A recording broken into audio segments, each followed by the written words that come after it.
Malign Portents. The Crimson Connoisseur.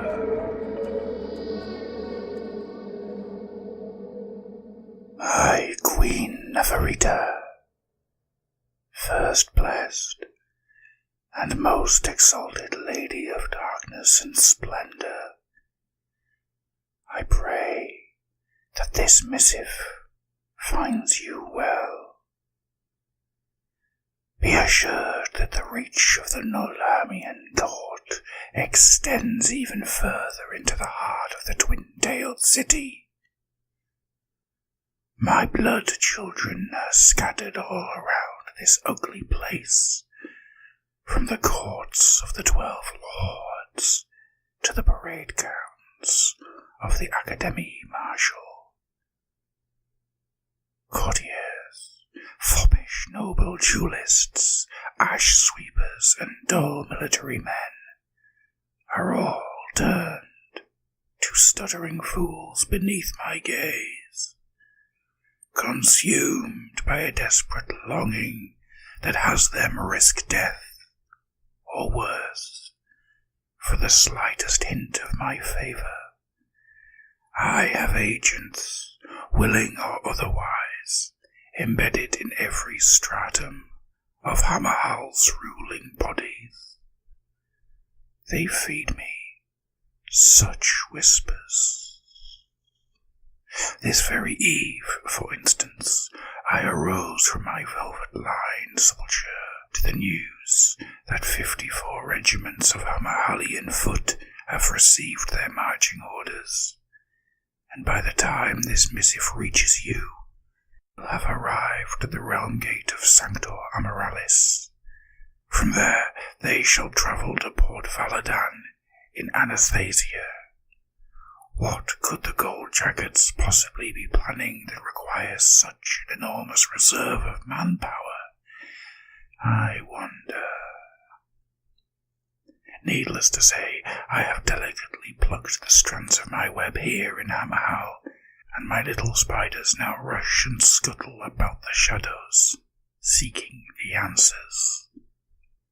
Doubtless, Eternal Majesty, you have already turned your scintillating mind towards unravelling the enemy's attentions, but I shall nevertheless endeavour to assist in my own humble manner. There is an air of tension within the city, a smell of dread upon the wind. The fall of Blackcliff has only exasperated the mortals' unease. It was an entertaining diversion to round up and slaughter the inhabitants of that miserable fortress, and a fine opportunity for Lord Helvia's blood knights to indulge their lust for carnage. The mortals fell in droves, crushed and broken beneath grinding hooves, or spitted by blood lances. I surveyed the carnage from my palanquin, opening throats every now and then as the mood caught me.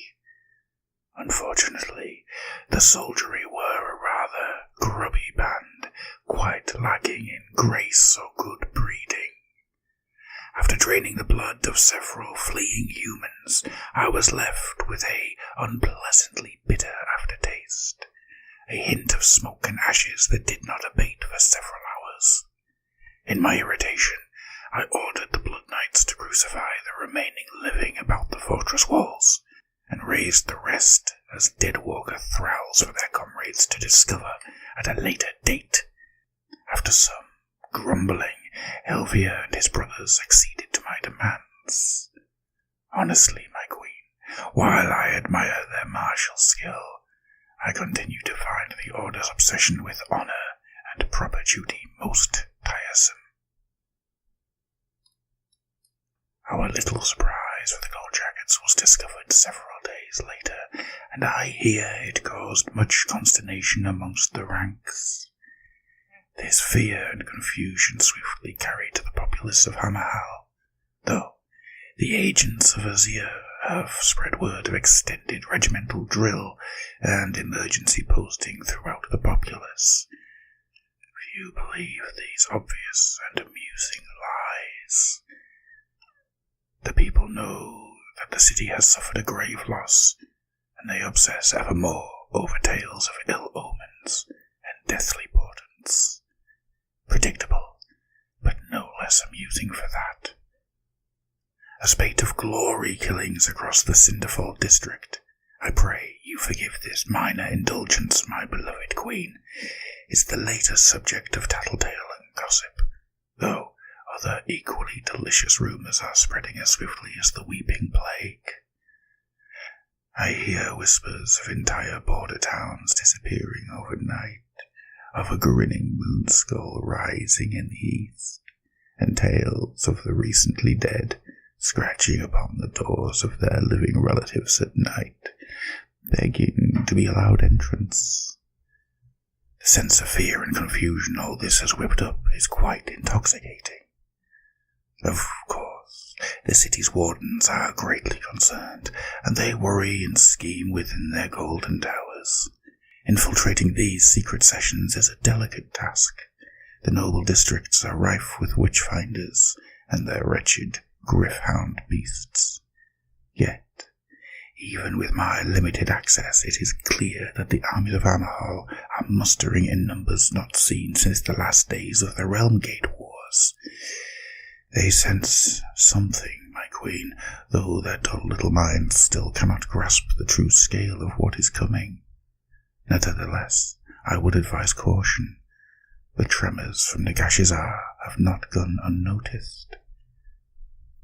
Regardless, I continue the important work you have tasked me with. I have a new enterprise which is proving most rewarding. One of the richest mortals in the city, Lord Jufus Arcona, is now a plaything of mine, and under my subtle guidance his rise to political prominence is talk of the noble districts. Arcona is an old and well-respected Azurite name, and it opens doors this tedious creature could never breach with his imbecilic glad-handing and paltry intellect. There are already rumours that Lord Arcona may earn a seat upon the Council of 12. It seems to me sometimes as if these mortals take a perverse pride in their mediocrity. As soon as I know more regarding the Sigmarite plans, I shall write again, my beloved queen. It is my fervent hope that one day the groundwork I lay will be fit for another to inherit, and I once again can return to your wondrous court. My heart aches to see Nalaimia again, to dance beneath the skies of darksome violet, and to partake in the great revelries of the scarlet fountains at your side. To once again lay eyes upon your immortal beauty would be a taste far sweeter than any I may sample within this soot-smeared slum the God-King's whelps presume to call a city. Yet, be assured that though I pine for the magnificence of your unholy grace, my resolve is unshaken, and my commitment to our cause is as firm as ever. I remain eternally in your service. Doyenne Dalvia, Red Widow of Torson.